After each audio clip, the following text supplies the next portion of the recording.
చాలా విషయాల్ని ప్రస్తావించారు, మీరు విన్నారు. ఏంటి సార్, ఎలా రెస్పాండ్ అవుతారు, ఏం చెప్తారు, ఎలా ఉంటుందని తదుపరి? విజయసాయిరెడ్డి గారు పొలిటికల్లో టీటీడీ బోర్డు మెంబరు, రాజ్యసభ మెంబర్లు 2 సార్లు చూసి దాదాపుగా వైసీపీ ప్రభుత్వంలో నెంబర్ 2గా ఉంటూ ఆ నెంబర్ 2 పోస్ట్ కాడ గొడవలు సజ్జల రామకృష్ణారెడ్డికి విజయసాయిరెడ్డికి గొడవలు జరిగింది వాస్తవము. నెంబర్ 1 జగన్మోహన్ రెడ్డి ఉంటే నెంబర్ 2లో విజయసాయిరెడ్డి ఉన్నాడు. మళ్ళీ ఆ ప్లేస్ని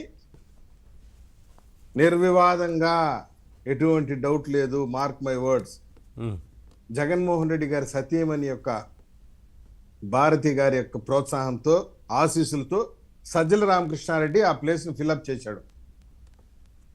వాస్తవానికి జగన్మోహన్ రెడ్డితో పాటు జైలుకు పోయింది విజయసాయిరెడ్డి. జగన్మోహన్ రెడ్డితో పాటు 1,00,000 కోట్లు దోచుకునేటువంటి స్కామ్లో Vijayasai Reddy is a hand in glove. ఆయన పార్ట్నరే, జైల్ మేట్ అండ్ డబ్బు మేట్. ఆయన ఇంత చేసి తీరా రూలింగ్కి వచ్చిన తర్వాత 1-2 సంవత్సరాల తర్వాత సలహాదారుని ముసుగులో సజ్జల రామకృష్ణారెడ్డి ఆ ప్లేస్కి వచ్చాడు. సరే, అక్కడ నుండి వాళ్ళిద్దరి మధ్య ఆధిపత్య పోరు జరుగుతుంది. నెంబర్ 2 ప్లేస్ కోసం గొడవలు జరిగింది. విజయసాయిరెడ్డి కూడా లిక్కర్ స్కామ్లో దోచుకున్నాడు, చాలా పెత్తనాలు పంచాయతీలు చేశాడు, విశాఖపట్నంలో తిష్టేశాడు, విశాఖపట్నాన్ని దోచుకొని తిన్నాడు. ఇది నిర్వివాదాంశం. జగన్మోహన్ రెడ్డి ముఖ్యమంత్రిగా ఉన్నప్పుడు విశాఖ ఉత్తరాంధ్రాని ఆయన తిన్నాడు. రాజమండ్రి, ఈస్ట్ గోదావరి, వెస్ట్ గోదావరిని Mithun Reddy and family, Peddireddy and family వాళ్ళు తిన్నారు. ఈ రాయలసీమ బెల్ట్ని వైవి సుబ్బారెడ్డి,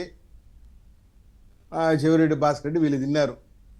రాజకీయాలలో బాగా లాభసాటిగా తిన్నాడు విజయసాయిరెడ్డి. ఇది ఎవరికి డౌట్. మళ్ళీ రాజకీయాల్లో ఆ లిక్కర్ డబ్బులు కాడ, ఎలక్షన్ ఫండ్స్ కాడ తేడా వచ్చింది. ఇది నిజం. ఎలక్షన్ ఫండ్స్ పేరుతో విజయసాయిరెడ్డి జగన్మోహన్ రెడ్డి తెలియకుండా పెద్ద ఎత్తున వసూలు చేశాడు. లిక్కర్ స్కామ్లో కూడా అతని పాత్ర ఉంది. ఆయన రావాల్సిన డబ్బులు కూడా జగన్మోహన్ రెడ్డికి ఇవ్వలేదు. సరే, గొడవలు పడుకున్నారు. ఇతను పార్టీ వారు చెప్తున్నారుగా, మరి మీ సంబంధం లేదని వారు చెప్తున్నారు. అన్నప్పుడు ఇప్పటి వరకు వారికి నోటీసులు కూడా అందలేదనేది కనిపిస్తోంది. I will answer all the points. ఇది నిజం.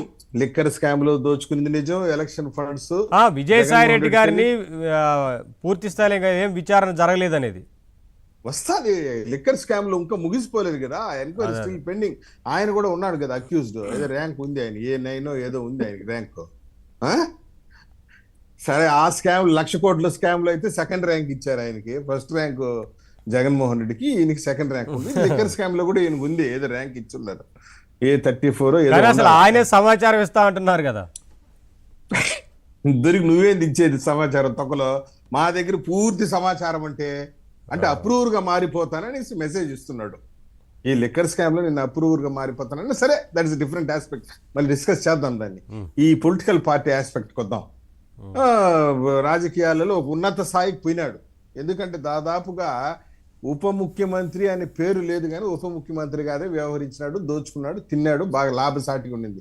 మళ్ళీ వచ్చాడు, రాజ్యసభ సభ్యత్వానికి రాజీనామా చేసి ఒక ప్రకటన చేశాడు, నేను రాజకీయాల నుంచి తప్పుకుంటున్నాను, ఇక నాకు సంబంధం లేదు, నాకు హార్టికల్చర్ అంటే కొంచెం అవగాహన ఉంది, వ్యవసాయం చేస్తాను, హార్టికల్చర్ పండ్లు పండిస్తాను, మామిడి పండ్లు, దానిమ్మ పండ్లు, హార్టికల్చర్ చేసి నాకు కొంచెం అవగాహన ఉంది, పైగా విదేశాల్లో కూడా పర్యటించాను, అక్కడ కూడా హార్టికల్చర్ పండ్లు ఎట్ట పండించారు చూశాను, లెక్చర్స్ కూడా ఇస్తుంటాను నేను హార్టికల్చర్ పైన అని చెప్పాడు.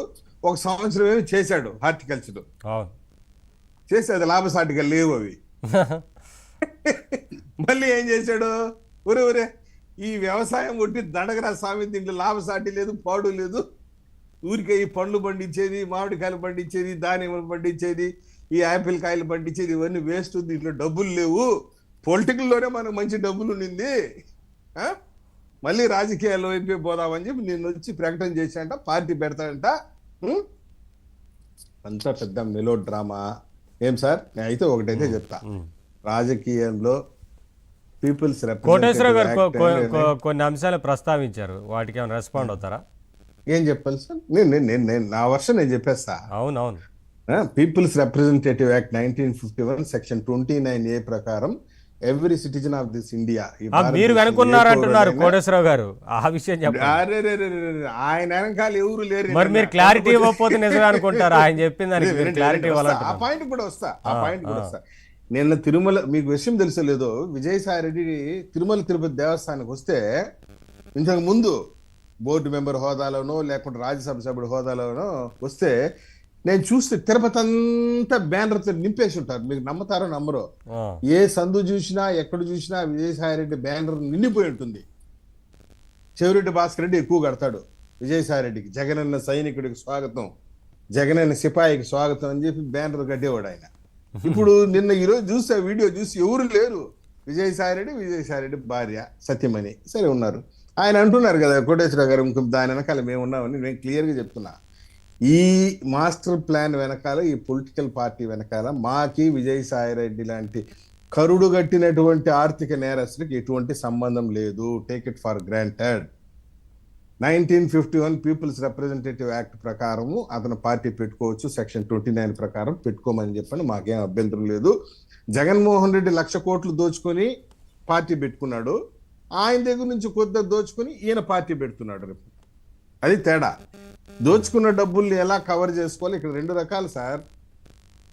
మా ఊహాగానం ఏంటంటే వీళ్ళు జగన్మోహన్ రెడ్డి వెనకాల ఏదో రాజీ కుదిరిన తర్వాతనే మళ్ళీ వైసీపీకి రీఎంట్రీ, బ్యాక్ టు వైసీపీ అని అనుకున్నటువంటి పరిస్థితులు వాళ్ళే చెప్పి వద్దొద్దు నువ్వు ఒక పొలిటికల్ పార్టీ పెట్టు, ఆ పొలిటికల్ పార్టీ పెట్టడం వల్ల మనకు వచ్చే లాభం ఏందిరా అంటే, నువ్వు పొలిటికల్ పార్టీ పెడితే 175 స్థానాల్లో నువ్వు అభ్యర్థులు పెట్టు, వాళ్ళ ప్లేస్లో మనం ఎలా జనరల్ ఏజెంట్స్ తీసుకోవచ్చు, బూత్ ఏజెంట్స్ తీసుకోవచ్చు, ఫండ్స్ కూడా నీ పార్టీ పేరు మీద మనకు ఉన్నటువంటి డోనార్స్ కానీ ఫారిన్ ఫండ్స్ ఏదైనా ఉంటే కూడా నీ పార్టీలో డిపాజిట్ చేసుకుని అక్కడ నుండి మనం వినియోగించుకుంటాం, వైసీపీ అభ్యర్థులు వినియోగించుకుంటాం. మేము నిన్ను ఊరికే ఏదో పార్టీ పెట్టి ఏముంది, ఒక 5 లక్షలు కడితే పార్టీ వచ్చేస్తుంది, పెట్టేసి మనకు ఫండ్స్ వస్తుంది, ఆ ఫండ్స్లో కూడా కొద్దిగా నీ పార్టీ మీద పెట్టి అవన్నీ కూడా మేము వినియోగించుకుంటాం అనే ప్లాన్తో, హిడెన్ ఎజెండాతో వైసీపీకి బి టీముగా విజయసాయి రెడ్డి పార్టీ ఫ్లోట్ చేస్తున్నాడు.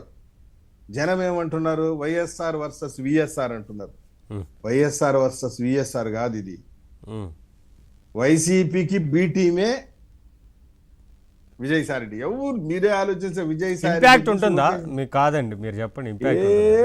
ఇంపాక్ట్ లేదు, కాంపాక్ట్ లేదు, ఏమి లేదు సార్. డబ్బులు ఆ పార్టీకి, ఇప్పుడు వైఎస్ఆర్ కి ఫండ్స్ ఎక్కడి నుండి వచ్చిందని క్వశ్చన్ వస్తుంది. అయ్యా మా దగ్గర ఏదో కొద్ది గొప్ప ఉంది అని చెప్పిన తర్వాత లెక్కలు చూపించుకోవాలి కదా, ఆడిటర్ కదా ఆయన, లెక్కలు చూపించగల. ఆయన కూడా ఒక పార్టీ పెట్టి ఆ పార్టీకి ఫండ్స్ మళ్ళించుకొని వాళ్ళు కూడా 175 స్థానాల్లో పోటీ చేస్తారు అభ్యర్థులు. ఆ అభ్యర్థులకి ఎలక్షన్ ఫామ్స్ ఉంటాయి, ఏజెంట్ ఫామ్స్ ఉంటాయి, బూత్ ఏజెంట్స్ ఫామ్స్ ఉంటాయి, జనరల్ ఏజెంట్స్ ఫామ్స్ ఉన్నాయి. ఇన్ని వినియోగించుకొని వైసీపీ అభ్యర్థులకి ఏదైనా సహకరించేదానికి సార్ మనకు తెలుస్తుంది ఏం చేస్తారు చూద్దాం. ఒకసారి నేను కృష్ణవేణి గారితో మాట్లాడతాను. మేడం నమస్తే. మేడం నమస్తే సార్, మీకు అలాగే ప్యానల్ ఉన్నటువంటి మరియు నమస్కారం. ఏం చెప్తారు మేడం? విజయసాయి రెడ్డి గారు గతంలో ఒక రకమైన ప్రకటన చేశారు, ప్రస్తుతం తాజాగా పార్టీకి సంబంధించి